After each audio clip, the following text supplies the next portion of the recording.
Red सी के बाद अब एक और समुद्री इलाके में कशीदगी बढ़ने का खतरा पैदा हो गया है। ईरान की नेवी ने खलीज ओमान में एक तेल टैंकर जब्त कर लिया है। ईरान नेवी ने इस खबर की तस्दीक की है। टैंकर जब्त किए जाने से वेस्ट एशिया के वाटर रूट में कशीदगी में और इजाफा हो सकता है। इस टैंकर को कभी स्वेज राजन के नाम से जाना जाता था और ये 1 साल से तनाजे में फंसा हुआ था। अमेरिकी हुकूमत ने इस टैंकर में मौजूद करीब 10 लाख बैरल ईरानी तेल को जब्त कर लिया था। ईरान के मुताबिक इस टैंकर को कोर्ट के एक हुक्म के तहत जब्त किया गया है। इस जहाज में 4 से 5 हथियारबंद शख्स जहाज पर चढ़े और निगरानी कैमरे को ढक दिया। कंपनी ने कहा कि इस टैंकर की पहचान सेंट निकोलस के तौर पर हुई है।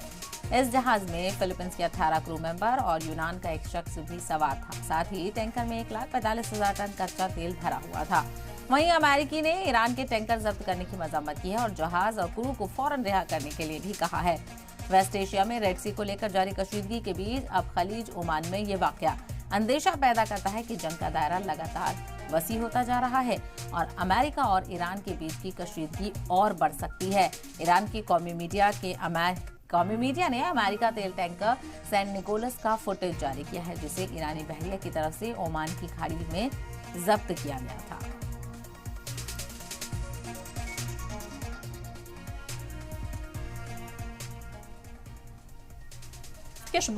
This oil tanker was carrying oil in the Gulf of Oman with its name changed to St. Nicholas.